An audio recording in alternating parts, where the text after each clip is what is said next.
if you've got a strong hand and then you overplay it, you get reverse bandwagoning. The US was strong and it was a hyperpower. And then an entire generation of people grew to think that hyperpower meant unlimited power. So even as the US declined, they got more aggressive because they weren't chin checked. Do you know what I mean? Right? So you go from trying to fight like Iraq and Afghanistan to Russia to China, right? You go from the 2008 bailout to the 2020 print to whatever is about to come.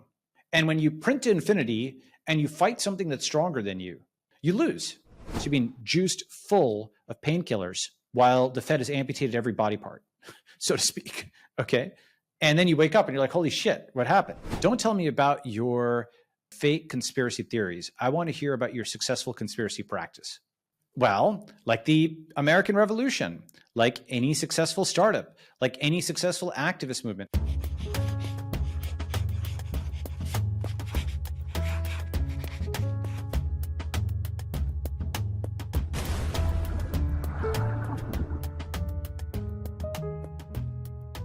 Today in Upstream, I sit down with Balaji Srinivasan to discuss the Fiat Crisis, geopolitics, conspiracies, and how to recognize the signs of decline for a hyperpower. Balaji is an angel investor, founder, philosopher, and author of The Network State. He was formerly the CTO of Coinbase. This riveting conversation is in many ways a follow-up to his appearance in my other podcast, Moment of Zen, which I'll link to in the show notes. Without further ado, here's Balaji. Balaji, let's talk about the Fiat Crisis. What is happening is, I can try and give a few analogies, but one analogy is a digital fire. Okay. When you see a normal fire, you can smell the smoke, you can see the haze. Okay. And if you didn't believe it was happening, you could go and look for yourself. But sometimes you wake up in a hotel and there's a fire alarm and you have to decide, is this real or is this just a drill? Because most of the time it's just a drill. Most of the time you can just put the pillow back over your head and go back to sleep and it's not a problem. Once in a while, it's a real thing. Once in a while, it's actually real. And once in a while, you might not be able to smell the smoke before it reaches you. And this is, I think, one of those times where unless you're actually really closely paying attention, or I shouldn't say very closely. See, the thing is, even if you were just an operating CEO 2 months ago, suddenly you found that your bank wasn't working. This wasn't a normal thing, okay? This was something where one way of thinking about it is that with creative accounting, the US government has been shifting around the losses that it booked since 2008. You know, owes all this money on Social Security, and it owes all this money to bondholders, and it owes all this money to these people and owes all this money to that people. And like a 3-card Monty, if all those people don't come looking for their money at the same time, you can be like, oh, I've got the money here, I've got the money here. But if they all come looking at the same time, all those zeros that the Fed added to the balance sheet actually now show up as zeros, as a little play on words. Okay. And so suddenly this is now a consumer crisis where you suddenly saw, that was your warning, right? The warning for 40,000 tech CEOs was one day the money was gone. And it came back. It came back 3 or 4 days later. It came back on Monday because they bailed out the banks in this. It actually didn't actually bail out the bank. That's the thing, by the way. Even that term, we don't actually have a word for this. It's actually a better term is bail in. You know why? What is happening now is not really the government bailing out the banks. What's happening is the world bailing out the US government. That is to say, the US government, including, by the way, the American public, but certainly the world, the US government has spent beyond its means for a very long time.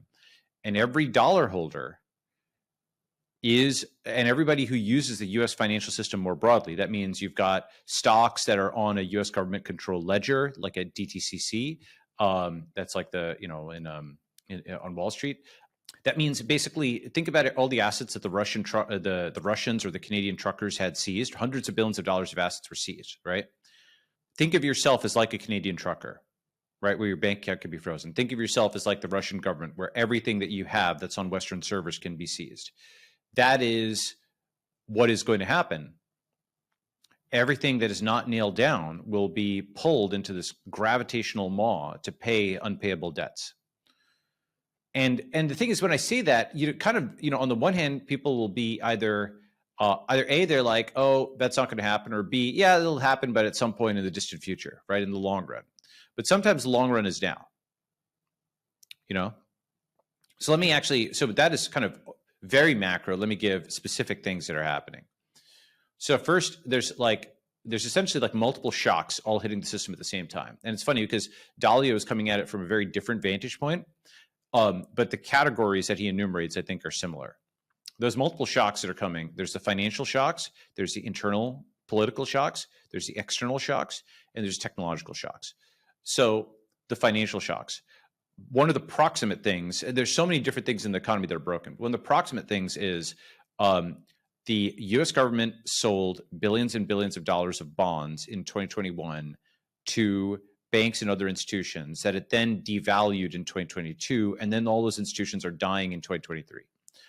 In other words, the government sold assets and then consciously devalued them, bankrupting banks. This was not something that the banks could have easily, really feasibly hedged. This is not something that was really the bank's fault. They're obligated by guidelines like Basel III and so on to buy so-called high-quality liquid assets like treasuries. Maybe there was some workaround that they could have figured out if they knew exactly the series of events that was happening. But essentially, the reason that so many banks are dead, the Fed alone in Q3 said 722 banks had massive losses on their books. FDIC says the losses are $600 billion, and most banks have major impairments here. Rubini has said many banks are technically insolvent. Most are technically insolvent. Stanford study has shown $2.2 trillion in unrealized losses. And we don't really know, okay? And the reason we don't really know is the banks put out quarterly statements. And it's like a quarterly board report versus real-time analytics. And even the quarterly board report, it's okay. It's better than nothing. But obviously there's things, as somebody who's invested in companies, a quarterly board report is not going to get you everything, right? The CEO knows there's other kinds of things that are either not reported or they're reported in the fine print, or not that you're, not that I'm saying like a CEO is trying to deceive the board or whatever, but in a public company's filings, they have to worry about all kinds of lawsuits and other types of things. So those 10 Qs are not going to be complete. So the point is that the Fed stabbed through the heart basically all of these banks, and then it took them a year or two, and now they're falling over dead, okay? And then now the Fed is like zombifying, bringing them back. The issue is, it's hard to talk about this if you talk about this in a very simple way, then their eyes will glaze over. Okay, you're saying the government is bankrupt and get the heck out. Or you talk about in a complicated way and their eyes glaze over in a different way. There's like bonds and this and that, and it gets boring seeming, right? That's why I think like visuals can sometimes be helpful and showing graphs and stuff. But the fundamental thing is that people are being misled about the banking crisis. The New York Times is saying the Fed spotted these issues beforehand. It didn't spot the issues; it caused the issues. It's like saying the serial killer spotted the victim beforehand. Indeed, they did. They spotted them and then they killed them. Well, one thing I appreciate you as a thinker is because anytime you have a big prediction or proclamation or assertion, what you do is you outline your premises so that people can see, where they differ, the assumptions. You did that with COVID, and that was very helpful. And you're doing that with here too. And so maybe let's get into, there are certain people that agree with some of your premises, and then maybe you differ with them on maybe the last one. So maybe let's get into some of those on a granular level. The two premises that are the points of departure, and what's interesting is they seem different, but they're actually equivalent, are A, can the US government print an infinite amount of money? And B, does the US government have an invincible military? Okay, those seem different, but they're actually the same. Why? If you can print an infinite amount of money, then no matter how inefficient it is, it can always buy more troops, it can buy more planes, it can buy more this, it buy more bullets, whatever, it can pay people. So if it has infinite money, it has an invincible military. And conversely, if it has an invincible military, well, as Krugman himself so helpfully said, fiat currency is backed by men with guns, right? So if you have an invincible military, then you can print infinite money because the backing is infinite, right? So that is actually, though those seem like different premises, they're actually the same premise. And those are the premises of the dollar nationalist, right? The dollar nationalist believes, And they can be either Democrat or Republican. There's left and right versions of it, right? They're the left and right status, one way of thinking about it, as opposed to left and right libertarians. And the left status believes that you can print infinite money, and the right status believes you have an invincible military. If you believe those things, then everything that I'm saying is just, okay, yeah, whatever. That's just turbulence on top of this invincible thing, okay? And that is the impression that in very different ways, Peter Zeihan or advocates of MMT will say. Essentially, their message is the U.S. is so overpowered, OP, as like you'd say in the video games or whatever. Like the U.S. is so OP, dude. What are you talking about? Like we're the only ones. We're the strongest. Blah blah blah. Right? And you know what? That's the thing is that is like it is a quasi empirical but quasi religious premise. Because many of the people who proclaim this do not have God, they're secular, and they do not have a network, right? Meaning they don't have something like Bitcoin, or they don't have like a social network that that means something to them. So because of that, they are secular nationalists on the right, or they're secular statists on the left. Basically, of my kind of trilogy, God, state, and network, right? What's the most powerful thing in the world? Is it Almighty God? Is it the U.S. military or the U.S. government? Or is it encryption? If you believe in Jesus Christ, if you're a religious Jew, if you're a religious Hindu or Muslim, you have God, right? If you have Bitcoin, if you have Ethereum, if you have like a really important community subculture that means something to you, you have the network. But if you have neither of those, you have only the state. And so for that kind of person, the state can't fail. Wait a second, you're taking away their God. And so it's not, what happens is if you start critiquing that, if you say you can't print infinite money, then people say, what? Eventually they'll get to, what, you just want to let poor people starve? You want to let them die? Oh my God, right? Because you're taking away the benevolent, mother aspect of their God. And then conversely, if you say the U.S. doesn't have an invincible military, then very quickly you'll get, well, you're anti-American, you're undermining our military, you traitor, and because you're undermining the stern father part of their God, okay? And it's not rational. At the people talk about the civic religion. What do they mean by that for the audience? Yeah, so it's like the U.S. has a civic religion where things like the Constitution are venerated like Scripture. Right. And, there's a lot of good to this. There's a lot of good to kind of quasi-irrational or even irrational adherence to principles that that hold up even in bad times. You know what I mean? Where there's always a short-term reason to abandon your principles. And then in the long term, there's a reason that those, if you thought through the principles well, right? So there's a lot of good to that.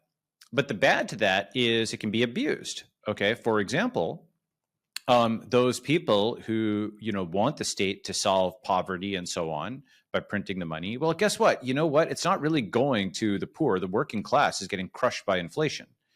And whether you might get some short-term jobs, but like their purchasing power is being eaten away. And the inflation is going to asset prices, right? So it's upward redistribution of wealth. That's the opposite of what that person who thought they were signing up for this inflationary program wanted to get. And conversely, the patriot on the right, I mean, how did Iraq work out? How did Afghanistan work out?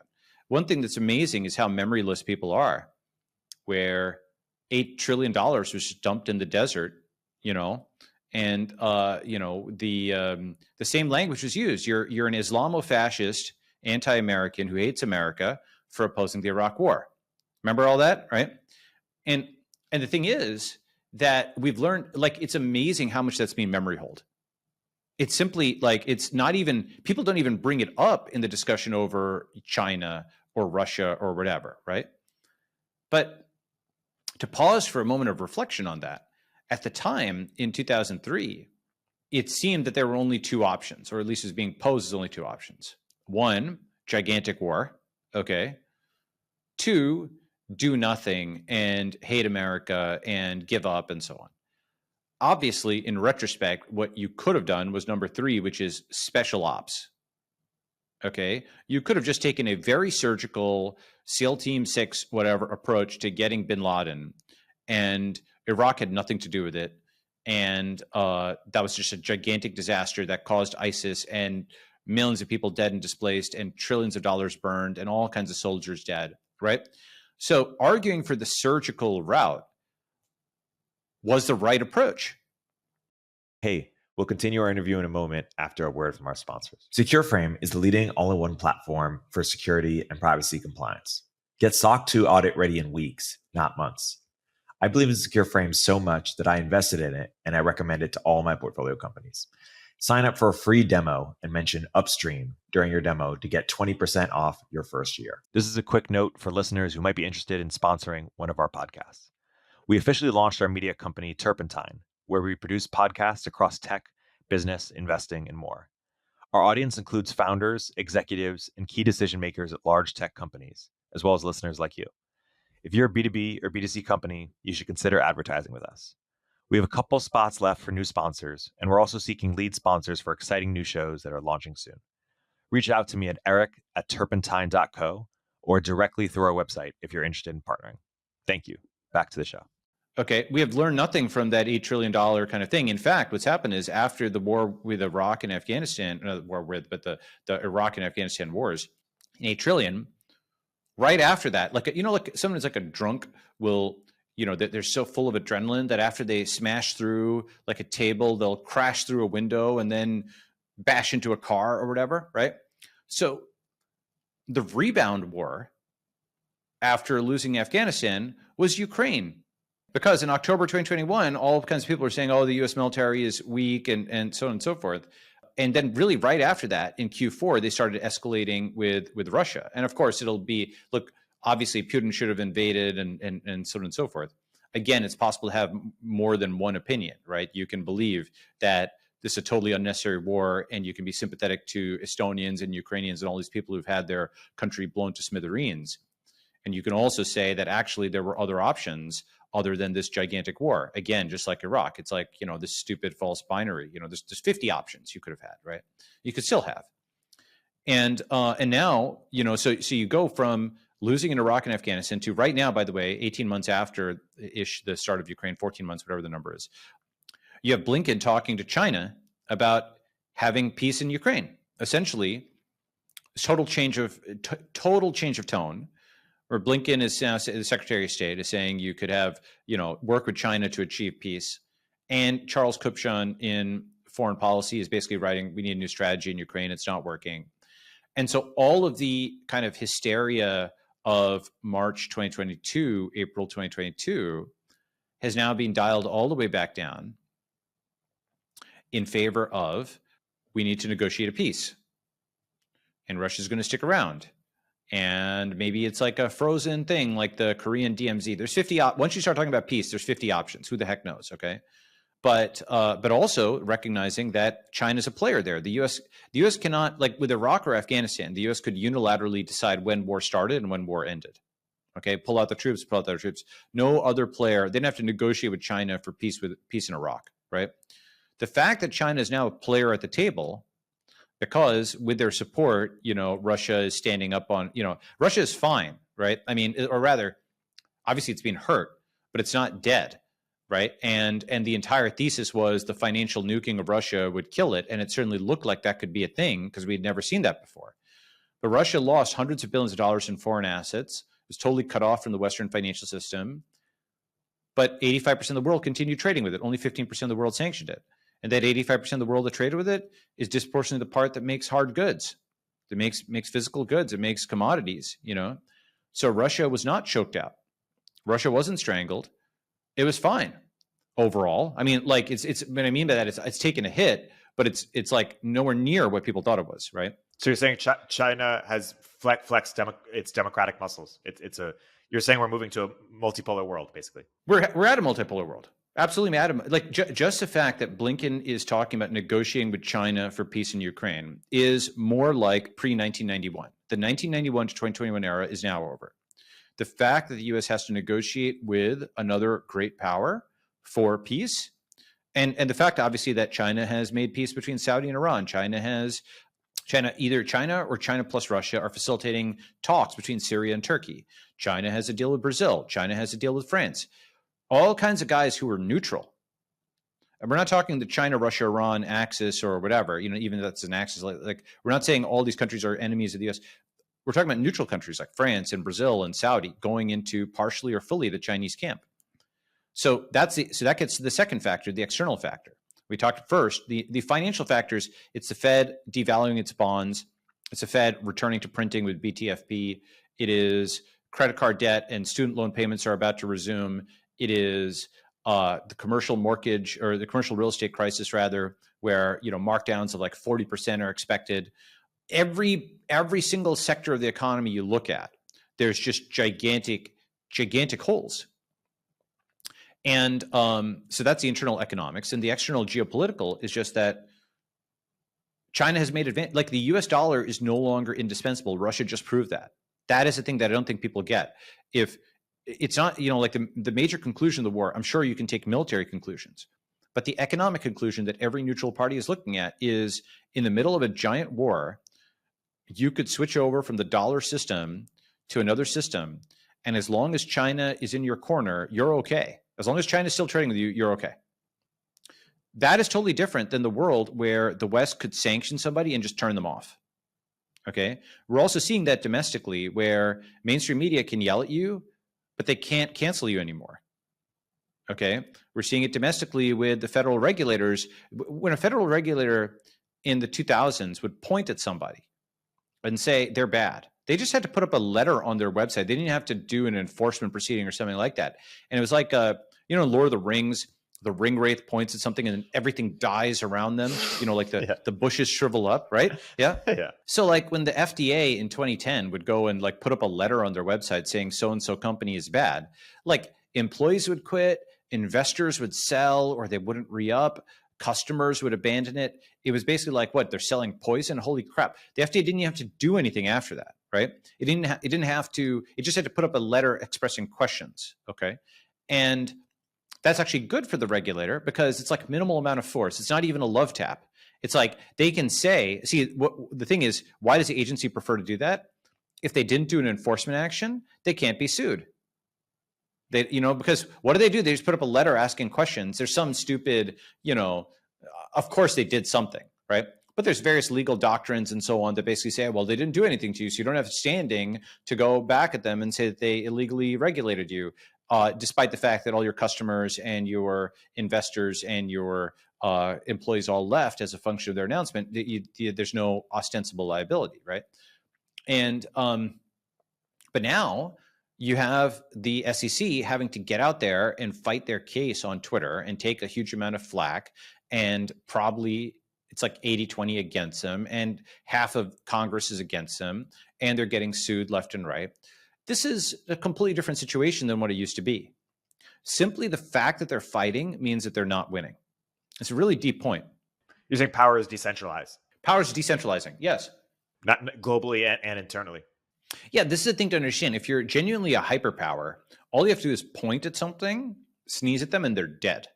Okay? Everybody scatters because they fear what's coming next or what could come, and they don't even want. And the thing is, though, that a hyperpower is smart because they constrain that.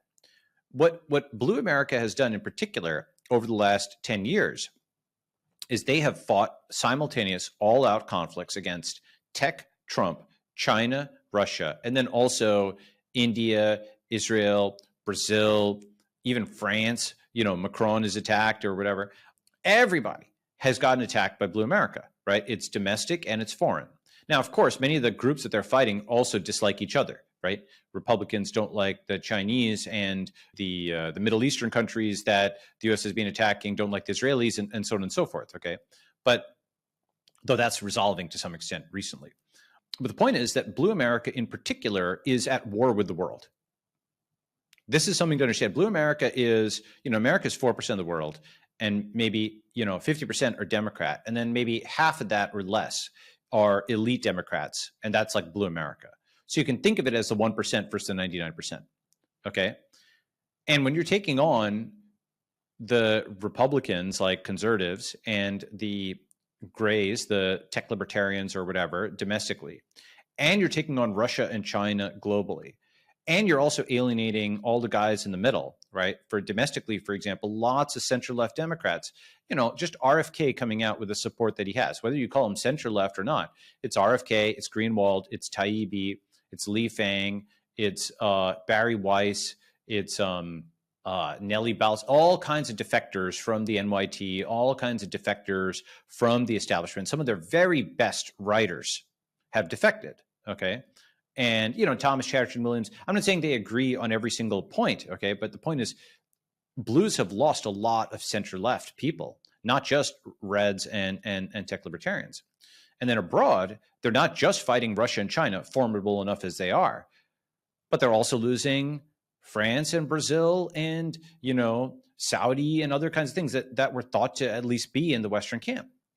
So blues are just, they suck at diplomacy now, right? They also suck at propaganda domestically. These are their core strengths, and they can't censor anymore. They can't control the narrative anymore. They have just one story out there among several. And their story is weak. It's one of these things where it's funny. If they don't have 100%, they have 0%. There's certain types of things where if you don't have 100% control over the airwaves, you might as well have 0%. Because what they're putting out is just flat out lies. And so it's like the Soviet Union, right? Once the Soviet Union had some degree of free speech within their borders, the only reason the official lies stood up is that you got 10 years in prison for contesting them. That was a joke in the Soviet Union, right? Oh, what was that guy saying? It was just so funny. Oh, I can't tell you, he got 10 years. Yeah. And so, you're saying Blue America had the media, they had the academy, universities, academia, they had government, but Twitter, Substack, all these defectors have caused like rifts and divisions such that there's enough of a marketplace of ideas that they don't have 100% anymore, and thus they have zero, is what you're saying? It's both internal and external, right? They have lost like this thing was so dominant, right? Remember 1991, the hyperpower. It had total control over basically everything, okay? Like dominance like you've never seen. And over the 30 years, from 1991, they have blown perhaps the biggest lead in human history, from winning everywhere without fighting to fighting everywhere without winning, okay? And you just look at the trajectory of the cities. Every advantage, like New York City or San Francisco in the early 2000s, had every advantage in the world. They've completely blown all of that. The direction is just down and to the right. And is it because blue is like it's a deconstructing ideology, and deconstructing ideology is better when you're trying to get power, but it's not good when you're trying to run stuff? It's basically like a spoiled brat that was born to power but didn't earn it. And so as it declines, they use the power that they were born with, and that gets them short-term wins, but it has long-term losses. And, for a while, it wasn't obvious to me exactly how that was going to turn out. Sometimes totally ruthless use of power can work, unfortunately, So all the canceling, all the deplatforming, all the sanctioning, all the bombing, maybe that would work, right? But it didn't work. And the reason it didn't work is they didn't actually Stalin, when he did a purge, he would actually kill the guy on the other side, right? He had the saying death solves all problems, no man, no problem. When the wokes do a purge, it's called a cancellation. That's a juvenile term. You know where that comes from? It comes from canceling a TV show. I think it probably goes back to Cancel Colbert. So basically, cancellation is the bad but fortunately weaker version of purging. Just simply the fact that we can talk about it. You couldn't talk about somebody being purged when they were being purged. Like with the purge, you lost life, liberty, and or property, right? You were killed, you were jailed, and or you were robbed, okay? Cancellation doesn't actually do that. What it did is it would get somebody fired, they'd lose their status, they'd lose their future income, they'd lose their future employment, but they weren't killed or jailed or robbed. It was still quite bad, okay? But the blues' mistake is that they did this to so many people, including many of their best guys. Again, lots of Hollywood actors. Are you noticing lots of Hollywood actors aren't actually, they may not be conservative, but they're not out on the ramparts in the same way they were. I have two responses to this.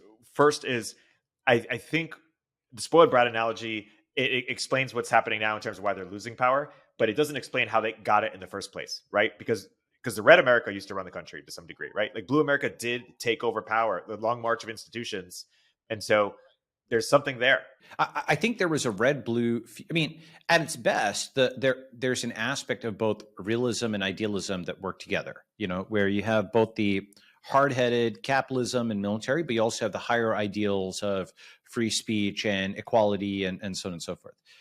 So there was, I wouldn't say it was maybe it's a center-right country in the 80s, but it wasn't. It was something that was center-right. It definitely had a fair amount of that. The genuine equality or what have you out there, right? Like there was a degree of equal treatment. Now you can argue, by the way, in retrospect, that was unsustainable, and that essentially Reagan's formula in the 80s, while he won the Cold War, he did so by kicking off the deficit spending, where he could both cut taxes and keep spending high, right? So he didn't cut welfare spending that much, but he cut taxes at the cost of. So that was a new coalition. That was an unsustainable coalition that led to deficit spending that is eventually going to lead to the whole thing collapsing in 40 years. Okay. But that was probably a good short-term decision by him, given the constraints. Sometimes you have to sacrifice the future to win the present, because if you don't win the present, there is no future. This is actually a deep point, by the way, is when countries go into huge debts to fight wars, the reason they do so is if they don't win the war, doesn't matter, right? So it's like win or die. It's not totally true that it doesn't matter, because with Germany, for example, it got settled with the Treaty of Versailles and the debt payments and so on afterwards. But in many scenarios, it is true that, for example, like the Confederacy, all of its debts got discharged after the loss in 1865, and actually the Union was actually supportive of that, because they didn't want to inherit the debts of the Confederate States.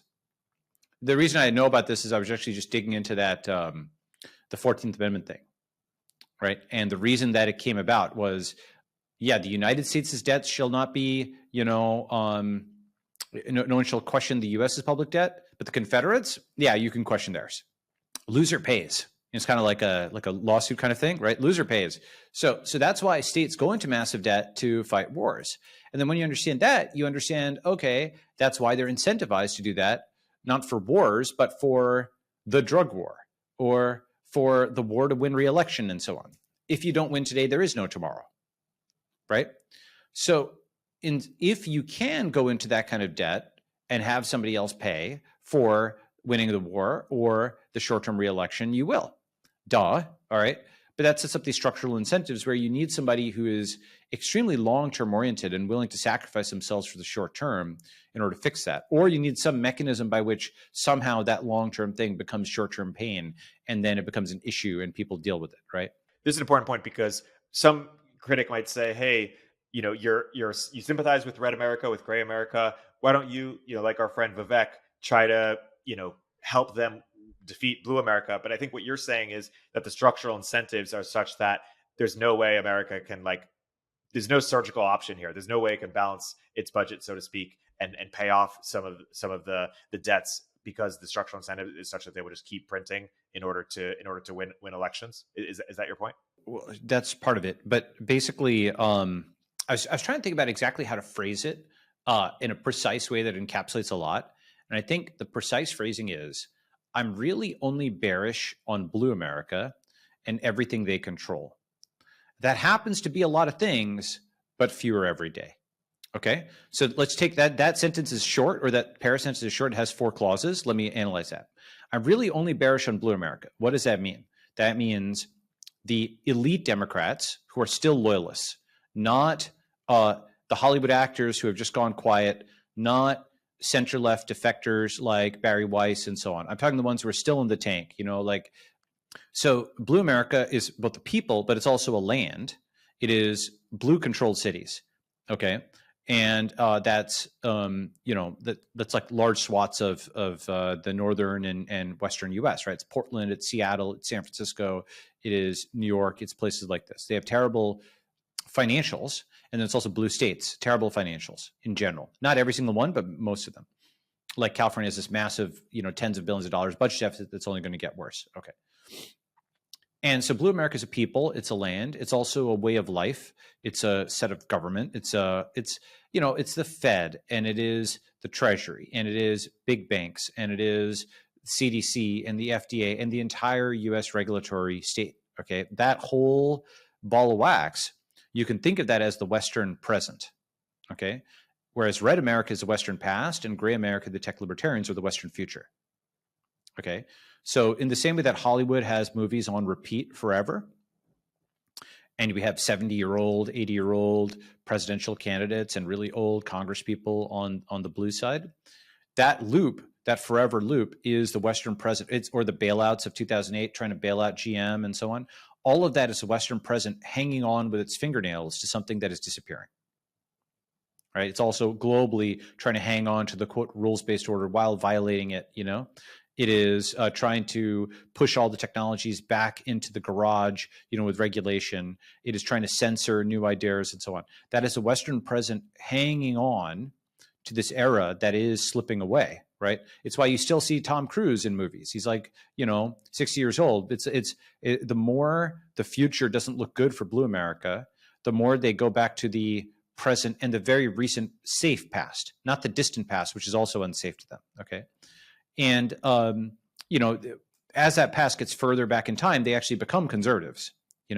What do they want? They want 2007, when Time magazine still had expense reports and, things were okay. And it was before the internet disruption. That becomes further and further back in time now. Right. So point is, so I'm bearish on Blue America. It's the people, it's the land, it's the government, it's the way of life. It's the entire set of mores and everything they control.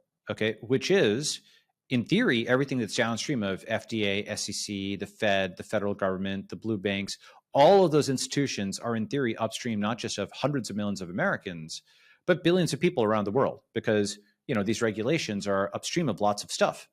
Okay. Lots of countries harmonize.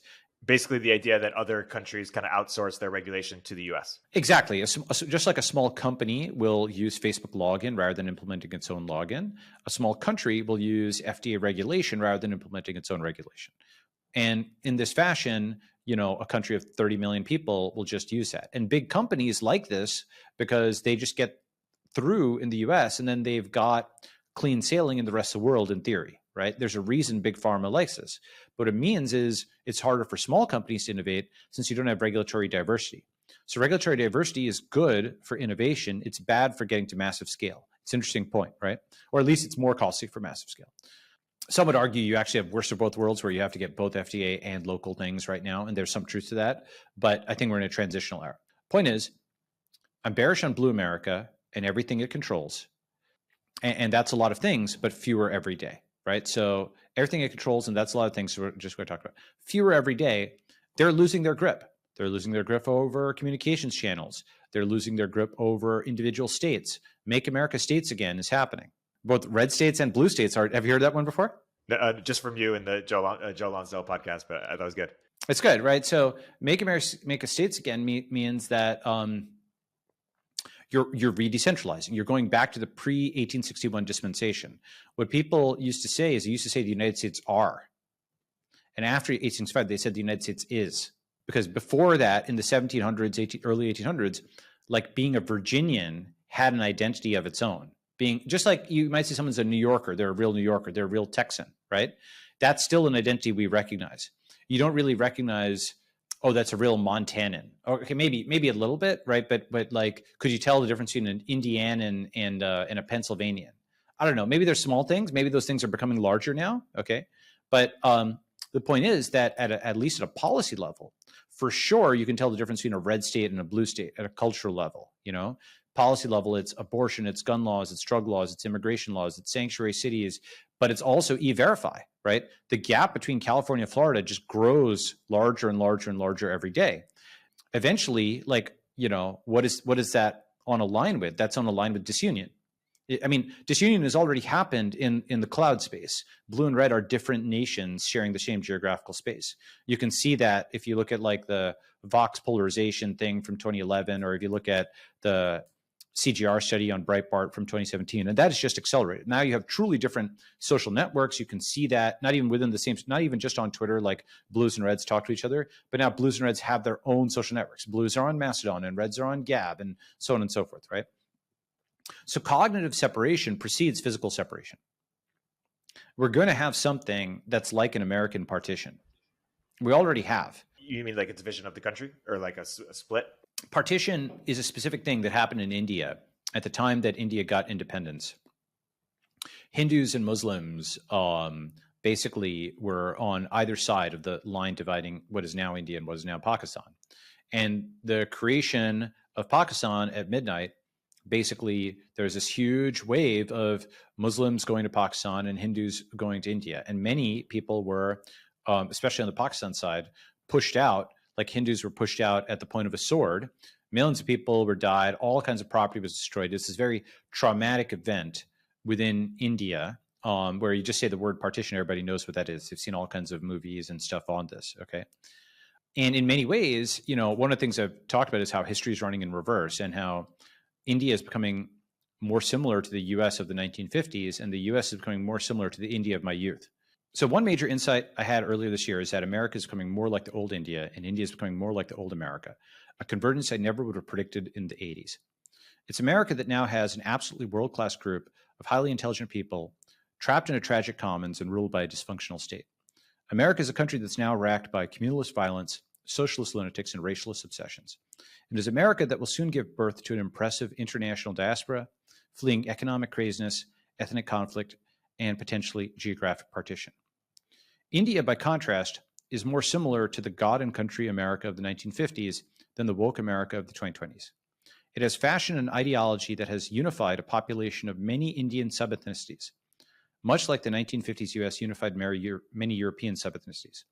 It's also shipping serious national projects in both the public and private sectors, like Other, UPI, Arogi Setu, and Reliance Jio, and it's number 3 on the global tech unicorn list. And so the reason I say that, for example, let me talk about that ethnicity point, right? You've probably seen these old movies that have like a World War II movie, and it's got the Italian guy and the Polish guy and the Appalachian, American and the New Yorker fast talking, and they're all, in a foxhole, and they're all getting along because they're all Americans. They're all fighting for the same team, right? That is where India is right now, right? You have the guy from Tamil Nadu and the guy from Gujarat and the guy from Punjab and the Bengali. All of these different groups are as different as, Finnish people and Italians and Spanish people and English, right? Like India is like Europe, one way of thinking about it, okay? And India has never been unified until the modern era. That's a new thing. You've never seen a united India before. And there are lots of birth pangs and other types of stuff that had to happen for that to happen, but now it's happened. And India is actually on its centralization arc, as is China. And so a unified India that has multiple generations born as Indians, that think of themselves as Indians and that relate to others as Indians in this giant continental scale market that now actually has pretty good governance, is a totally new thing, which I don't think people understand the full importance of. I'm shocked by how well it's working, right? Also, software is just really good culturally for India. AI is really good culturally for India because you can just write something down and it's done. It just kind of fits the model. What explains that evolution in terms of like whatever happened in India, couldn't that also happen in America? And put differently, like you're bearish on California, you're bullish on Florida. If DeSantis or someone wins, can that happen in America? It's so important to understand those states that have turned around from communism and socialism and the far left or fundamentalism and become functional states. And the problem is that with Russia and China, because they are designated American enemies, people don't even want to hear that, right? Like China's turnaround from Maoism under Deng, in becoming a capitalist state, people don't understand that what happened. They basically think that China would be like the Congo. I saw someone tweet about this. They're like, China would be the Congo if the US hadn't sent all its jobs there. That's actually sort of the right-wing version of a left-wing fallacy, right? The left-wing fallacy is, the rich are rich because the poor are poor. The right-wing fallacy is other countries are only rich because America made them rich. And if America didn't make them rich, they wouldn't be rich. Both those are wrong. I mean, in the sense that obviously America had involvement with China, but a good way of thinking about it is, how Microsoft actually early in Facebook's history made a big investment in Facebook as a way to fight Google, right? That benefited Microsoft and Facebook. And Facebook, obviously just giving $15 billion to Facebook would not make them into the whatever. They were close to $1 trillion, but whatever. The multi-$100 billion company, world Goliath they are now. I mean, Zuck reinvents himself every year. Now he's like a jujitsu master, right? Zuck just deserves respect as a CEO. He's like a real leader of men who has taken innumerable hits over the years and just manages to maneuver and figure out the next move, right? And that's not something where just giving somebody $15 billion does that. He gets $15 because he's Zuck, in 2007, right? No, sorry, he didn't get $15 billion. He got a $15 billion valuation, I should be clear. He got a lot less than 15. I think it was like $1 billion at 15. I forget the number. Point is, Microsoft funded Facebook to fight their number one enemy, which is Google. And then Facebook really capitalized on that opportunity and built what they are today. And of course, Microsoft and Google and Facebook are all competing with each other today, okay? Sort of similarly, the USA was like a venture capitalist in China in the mid-1970s. Why? Because they wanted to fight Russia, who was their number one enemy at the time. So it's exactly a similar triangle of Microsoft, Facebook, Google. It is like, USA, China, Russia, or USA, PRC, USSR. And they made that venture capital investment in China, and they strengthened China, and they took China out of the Soviet camp. And now the Soviets were flanked on both sides because their huge border with China, it was no longer a friendly power. They were US aligned. Okay. That's under-discussed, but it's pretty important. There was already the Sino-Soviet split, but China was on its own. Now China was America aligned. Now the USSR needs to watch its back as well as its front. Now the USSR couldn't, they couldn't do a deal with China. China had been taken out of the camp. They couldn't relax, normalize relations, at least at that time.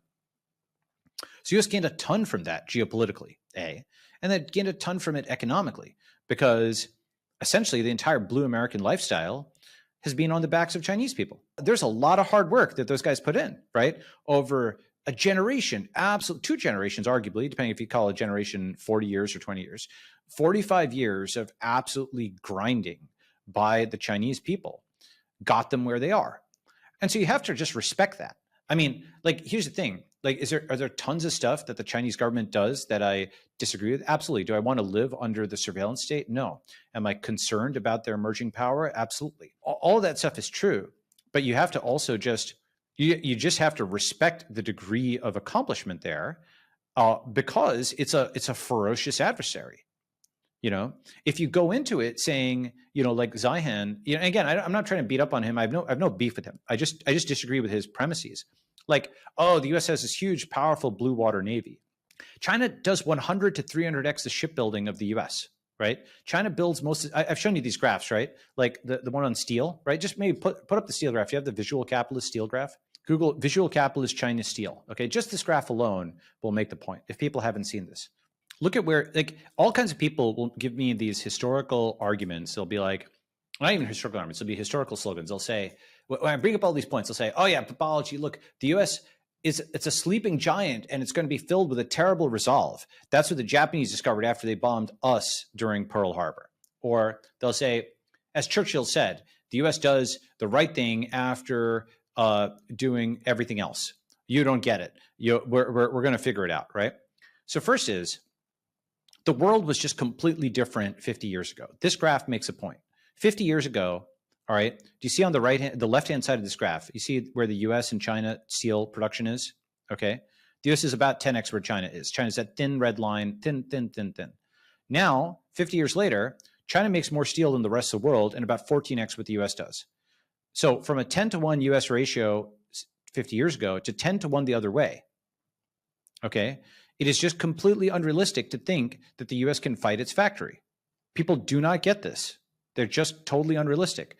Well, one thing that's interesting, going back to your, Microsoft, Facebook example, is U.S. supported China's growth, thinking that China would modernize or liberalize like the U.S., almost as if like Greylock supporting, social capital's new fund, thinking it would be a great, feeder for Greylock, only to find that social capital then competes with Greylock for Series A or Series B, like head to head. And similarly, China wasn't like a puppet. That's right. So the Microsoft Facebook investment is a great example of that, right? Like Facebook had a mind of its own and it delivered what Microsoft needed from it at that time and probably kept its end of the deal and certainly delivered enormous economic value to Microsoft. That might have been Microsoft's more successful venture investment of all time. But it had its own CEO. The analogy of, the US beat Japan, so it's going to beat China. Okay. And Japan was a big deal in the 80s. Balaji, you don't get it. It'll beat China in the same way. Okay, well, first of all, sometimes history happens in reverse with the opposite outcome. Okay, and that's like a quick version. But the detailed version is Japan didn't just lose. The Plaza Accords were the U.S. forcing Japan to lose. That was when the U.S. still had relatively competent management. And the short version is that the entire Japanese machine, which was based on being very productive at home, exporting internationally competitive goods, and saving in US dollars and then using that to buy US properties like a piece of real estate or companies and stuff in the US, all that was broken by the Plaza Accords. A rough analogy might be Gmail disallowing Facebook to use Google Auth. Okay, so it's like cutting off you could still probably have some weird workaround where Facebook could like log in. Okay, but you know how you've seen like lots of the big companies, for example, you can't just buy Kindle ebooks on the Kindle app, right?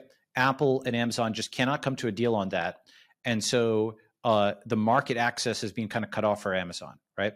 Or when Meerkat is cut off from Twitter API. Okay, so essentially, what the Reagan administration did, this guy Robert Lighthizer was a principal negotiator, is it's like they cut off a certain API access for the Japanese.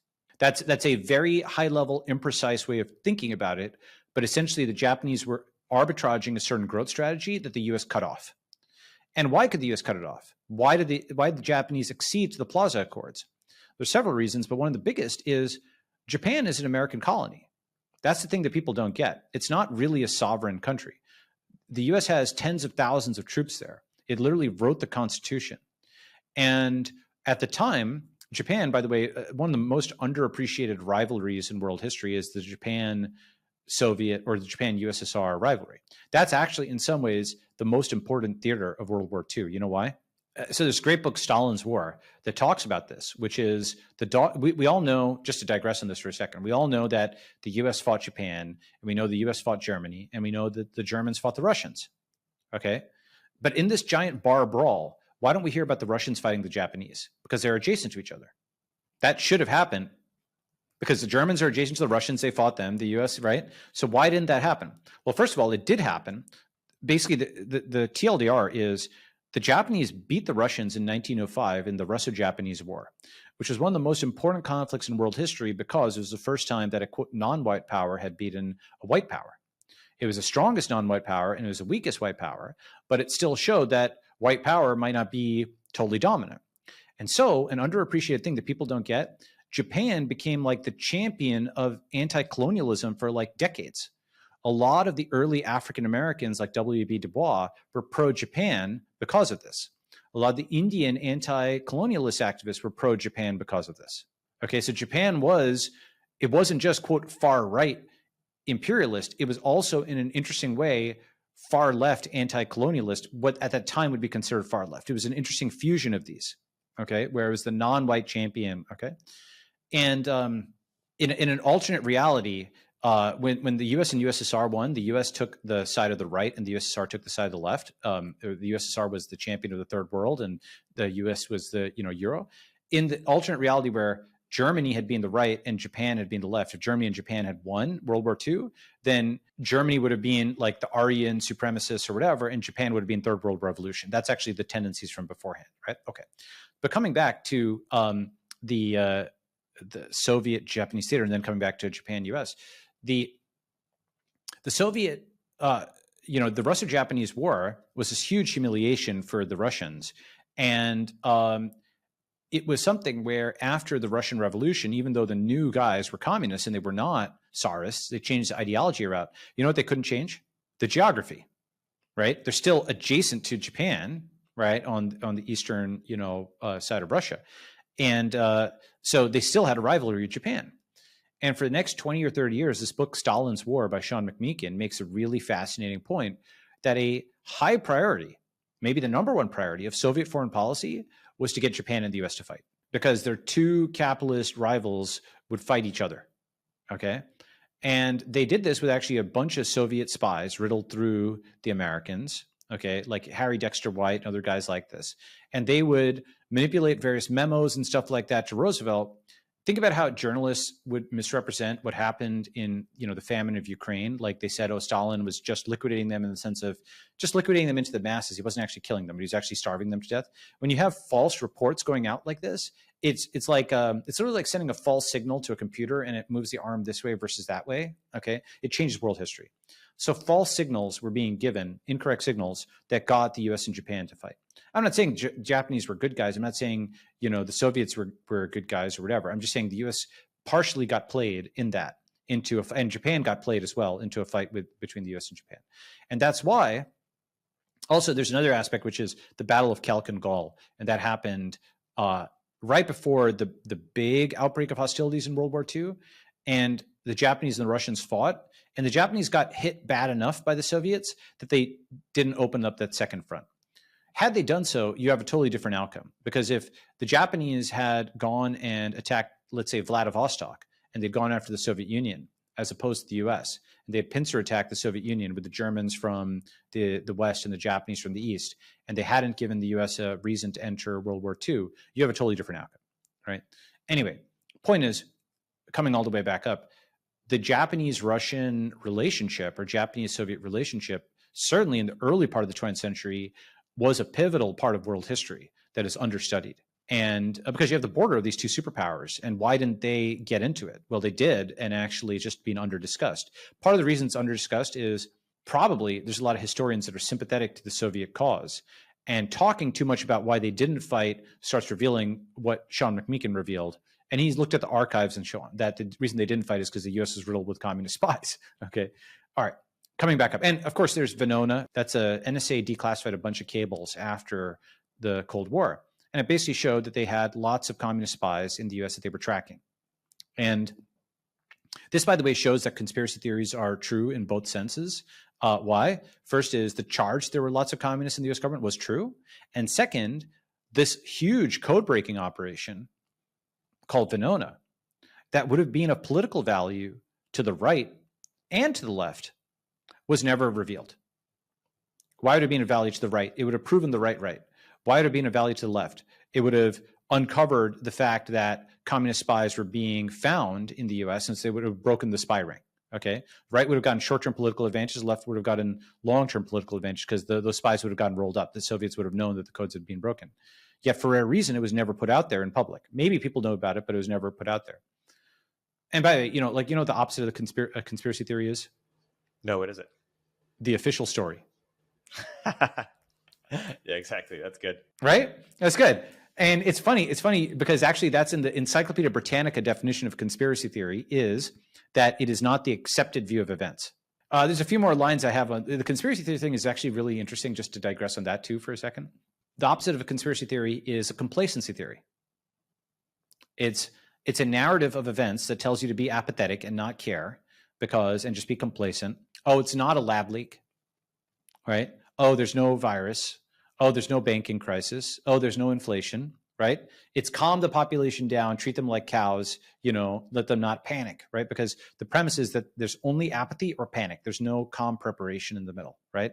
Either you're tranquilizing the population with bread and circuses. You've got, Biden meeting with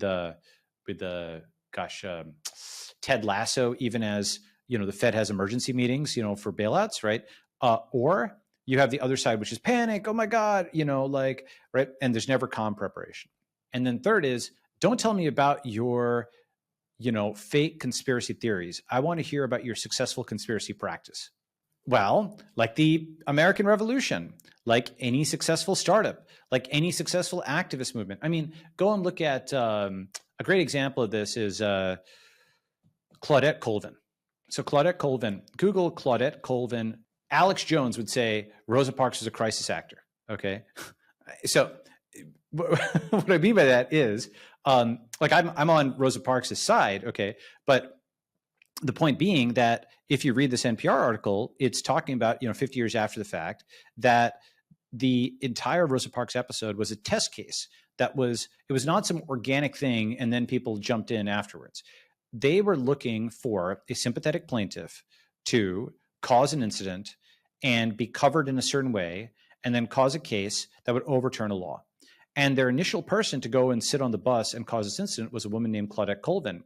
But she had, I believe, an out of wedlock pregnancy, and she would not have been a sympathetic person. Okay. So they were thinking one step ahead to the media coverage. So instead they had Rosa Parks, who's a grandmother. And so a grandmother, of course, people have sympathy. Oh, you're not going to let a grandmother sit down and whatnot, right? And so they picked a very sympathetic case it was very difficult to attack the person, okay? And so they managed to get this test case through, all right? And so when you look at that concept of the test case, the activist test case, you realize the extent to which so many events that you've heard of, it's a conspiracy, it's stage managed. I mean, there's a book called Beautiful Trouble that is literally it's a how-to manual for conspiracies. Okay, it's basically, that's what activist manuals are, right? It's like the Margaret Mead quote, like never doubt that a small determined group of people can change the world. It's the only thing that ever has, right? So every successful revolution, every successful startup, every successful activist movement has that aspect of, quote, conspiracy to it, right? And the word, it's really useful to, it feels like something where you want to press on it and then flip it over into something, right? And so, your successful conspiracy practice shows that it's not a theory, it's practice, right? That's a fun way of doing it. Conspiracy theory, complacency theory. Third one was, the opposite conspiracy, official story. And then there was a fourth one, right? The fourth one is one man's conspiracy theory is another man's Schelling point. Okay, so first let's talk about that. Yeah, so a Schelling point is coordination without coordination. It's like if you have a bunch of people in New York and all they know is they're supposed to meet the other people in New York. And the only thing they know is that New York City I'm talking about. What are they going to guess? They're going to guess what the other guy's going to guess. They're going to try to guess the thing the other guy guesses they're going to guess, right? It's like this, And so what people will give, if you do this actually empirically, they'll go to, so there's a few different places they'll pick, but the best one is front of the Empire State Building. The other one that people will go to is the clock in Penn Station. And the third one sometimes people pick is the Statue of Liberty. Okay. The front of the Empire State Building to me seems like that's the one that I would pick. That's the most unambiguous because it's the hardest to miss somebody there. It's not like a crowded train station or something, right? Statue of Liberty is kind of a pain to get out there, and it's like not obvious where you'd stand, And Times Square, Times Square is another one that people pick. But the point is, but Times Square isn't great because it's like a little too big, So, point is that if you drop people in and you have them coordinate without coordinating, if it's a Schelling point, there's just like one point, but you could have a few Schelling points potentially. Let's say the Empire State Building and others. That is a way that you can have coordination without conspiracy. There's no central coordinator, but it's decentralized coordination, right? And that's another way of putting it. One man's conspiracy theory is another man's decentralized order. How about a sixth way? Here's a sixth way. One man's conspiracy theory is another man's community theory. So community theory basically means, for example, let's take it back to the original thing, which is right now, if you look at it, there's Operation Choke Point 2.0. It looks like a coordinated attack by the US government on crypto banking, right? And it's something where it's like, but wait a second, these guys they're stupid, they're conflicting, et cetera. Is there really some guy pulling all the strings, et cetera? And because it is SEC doing one attack and CFTC doing another attack and FinCEN and, the Fed and so on, right? All these guys are attacking in different ways. And if you say, actually, rather than conspiracy theory, it's community theory, what does that mean? Basically, you only need one premise. And that premise is every blue is looking at every action they take and looking at the politics of it. Does it help blue or does it hurt red or gray? Ideally both. Or does it hurt China and Russia? Okay. The ideal is something that gives political advantage to blues and that gives disadvantage to reds or grays.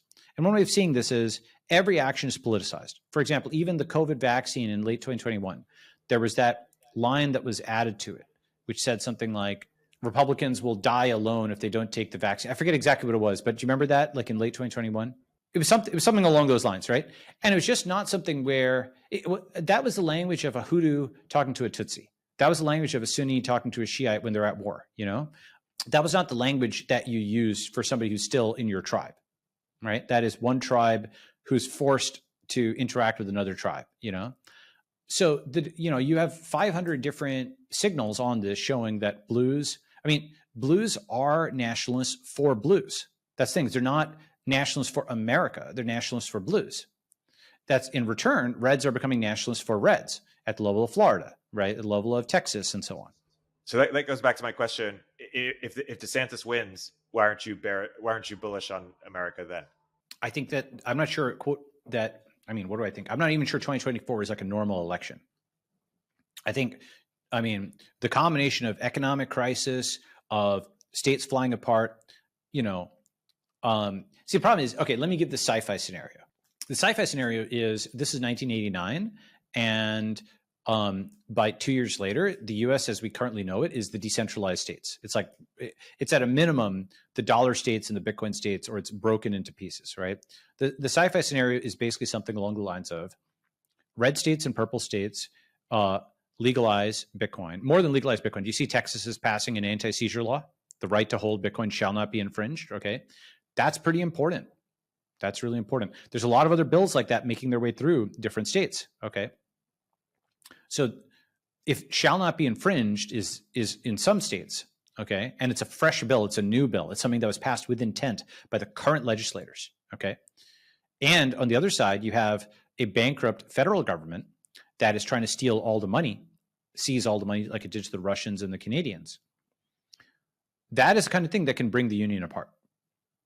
Because the first state that breaks away doesn't inherit the debts of the other 50. Right? Red states have generally better finances than blue states. For example, Texas has sales taxes rather than California's tax is very progressive. And because of that, when there's a bad year and quote, the rich don't make as much money as in 2022, they are very highly levered on that. And so their tax receipts have dropped dramatically. Texas isn't as sensitive to that because it doesn't have an income tax. Okay. So in many ways, red states are just better. And they're not like amazingly off, arguably, right? You have to go state by state. But in general, California, Illinois, these states are in much worse shape than red states. And that's why also people are leaving blue states to go to red states. The one exception to this rule is AI and SF, right? And that might literally be something which is like gray America. Like gray America has like one city or something like that, right? Who the heck knows? The reason I say that, by the way, the new information is that 4 of the supervisors, evidently in SF, are now not ultra woke. When you have a totally bankrupt situation, it's like a black hole. It's like a gravitational hole, and everything that is not outside of the event horizon is sucked into that. Okay, like Druckenmiller has made the point that the U.S. isn't actually 30 trillion in debt. It's more like 200 trillion in debt if you include Social Security and all this other stuff. Okay, that is unpayable. It's unpayable. It's, annual tax revenue or whatever is like a few $1 trillion. Okay. You cannot pay $200 trillion. So it has made a bunch of commitments for short-term stability that it cannot keep up. And foreign countries are realizing this. The problem is if you've got a strong hand and then you overplay it, you get reverse bandwagoning, right? And so the US, essentially what's happened is the US was strong and it was a hyperpower. And then an entire generation of people grew to think that hyperpower meant unlimited power. So even as the US declined, they got more aggressive because they weren't chin checked. Do you know what I mean? Right? So you go from trying to fight like Iraq and Afghanistan to Russia to China, right? You go from the 2008 bailout to the 2020 print to whatever is about to come. And when you print to infinity and you fight something that's stronger than you, right? You lose. You just cannot print infinite money and you don't have an invincible military. And that's like so obvious. But the problem is that the less people have overtrained, it's kind of like, I can go further into debt because still haven't gotten paid, like this exponential of debt, right? They keep thinking since they haven't gotten chin checked on it, that there is the more they go into debt, the more they think they can keep going into debt because there has been no slap in the face of reality. Do you know what I'm saying? Right. And it's interesting because it's something where the system has intentionally disabled everything that could give a short-term negative feedback. For example, in 2011, S&P downgraded U.S. debt. And in response, the U.S. opened a federal investigation. Blue America opened a federal investigation into S&P, and the president of S&P was fired. Okay, so what that is something. This is why Thiel has said that the USD BTC price is the only non-gamed measure in the entire system. Basically, because everything else is gamed. The mortgages are rated AAA. Okay, the bonds that the Fed marked down are now being bought at par with BTFP. The inflation is transitory. The virus is contained. Okay, all of this type of stuff. Literally, the crime rates in SF are low. Okay, all of this stuff is just totally it's Soviet. It's really Soviet. And with the Soviet Union, they faked all the stats in the factories, right? The production stats. And the Soviet America, woke America, blue America, it fakes all the stats in the markets. Like, people talk about, the VIX. People think, gold prices, VIX prices. There's something called the Exchange Stabilization Fund. This is like, Greenspan has this thing, the plunge protection team. Many people think that the Fed is buying puts and calls and so to just kind of keep certain prices in a certain range. So it's not really a free market, it's a controlled market. Okay. And of course, they don't have to disclose what they're doing. They have market participants who will do that. They're like spotting JPMC, the money to go and buy other banks so that it seems like an acquisition. The entire system is set up to do this 3-card Monte and to hide any short-term penalty, right? But it's like you've been remember the whole thing about apathy and panic, right? So you've been juiced full of painkillers, right? While the Fed has amputated every body part, so to speak, okay? And then you wake up and you're like, holy shit, what happened, right? And so you combine that with a foreign environment, where all the stuff that's built, I mean, that's, one more comment I'll make, maybe I'll close it with this, is it's much easier to launch currencies than to build factories. As somebody who's done both, okay? Launched USDC, which is now tens of billions of dollars or whatever, right? And scaled a clinical genomics factory, right? And it's much harder to build factories and to launch currencies because, all the software for a factory is there, but there's also the physical aspect. It's just harder to rerun things. It's harder to debug things, okay? And you know what? China can scale factories and they can launch currencies. They've got the digital yuan, they've got WeChat, they've got Alipay, they've got built out networks. That part is not actually that hard. See, the thing that people don't get is a huge difference in 2023 versus 2008 is 2008 was before Stripe, it was before Bitcoin, it was before Ethereum, it was before the digital yuan, it was before WeChat, it's before Alipay, it's for smaller things like PagSeguro in like Brazil, or GrabPay in Southeast Asia, Yandex Money in Russia, Klarna, and all these other, whatever. Actually, I don't even know what Klarna is doing. Maybe they got a markdown or whatever. But point is, there's a zillion fintech and crypto companies, okay? And there's I don't know, 100, 1,000x, 10,000x as many people who can code them as there could in 2008, okay? So this is something people aren't factoring in. If you think of the dollar not as a piece of paper, but the dollar as a network, yeah, it's a huge network. It's got this giant network effect. But it's actually not that hard to replace the dollar as a network. Russia just showed you could do it in less than a year. China has done it. They're walking on their own hind legs, okay? Saudi has done it. Iran is doing it. France is doing it. Brazil is doing it. India's got UPI, by the way. They're another huge thing. It's not just China. They've got UPI and they've got massive domestic adoption for repeat payments. It's not going to be adopted abroad, but domestically they're okay. So from a technological standpoint, it's actually not that hard to replace the dollar as a network. In fact, the dollar network is technologically obsolete. It's like 2 to 3 day wire transfers, for international wires. It is 9 to 5 hours for banks. It's all these stupid things where obviously crypto is better. And obviously on a technological standpoint, of course, from a surveillance and other things, it's worse. But, the digital yuan is technologically better. If the feds, the US federal government is trying to roll out a CBDC equivalent FedNow. It's not called a CBDC. There's technical differences from a CBDC, and that's intentional. So it's not a CBDC, therefore you have nothing to worry about. Actually, you do, because the main things that you care about are FedNow means every payment centralized through the Fed. They can see your payments. They can freeze payments. It becomes easier for them to do what they did to the Canadian truckers. They can do it as a matter of policy. They can micro-target it. It's not like a blunt instrument. It's like a fine-grained thing, right? There's just a huge overestimation of this network effect of the dollar. Technologically, it's easier to replace than it ever was. The only things that are remaining are the political and social support, right? Will another country use something different? And do you have to get a bunch of people to do it at the same time? Guess what? The sanctions have accomplished that. And within the US, they've also accomplished it because hundreds of millions of people have heard about Bitcoin. They've heard about Ethereum, right? They've heard a whole story about the Fed. There's Ron Paul. There's Peter Schiff. There's like guys who literally talk about this all day for the last 10 years, right? So you have alternatives within the West, socially, politically, technologically, alternatives outside the West. People just aren't adding all this up. That's what I mean. It's like several different factors. It's a financial, it's the internal political conflict, all the make America states again. It's the external, which is China's actually strong, and it's the technological, which is it's easier to scale these networks. And they're just overestimating, like how. Again, it goes back to that premise. Do you think that you can print infinite money? Do you think you have an invincible military? Those are actually the same premise. If you think that, and you think it on a religious basis, I can't argue with you, and you go ahead and go do your thing. And it's also true, by the way, that kind of base rate establishment sort of person is usually correct in the sense that they're like a weather predictor who says tomorrow's weather will be the same as today's. That's actually, it took a long time for weather prediction to beat that, right? It took a long time. It's like saying beating an index fund. It's actually hard to do that until it's not. Right? And until predicting tomorrow will be the same as today is just absolutely not true. That wasn't true during COVID. And generally, it's really not true in tech.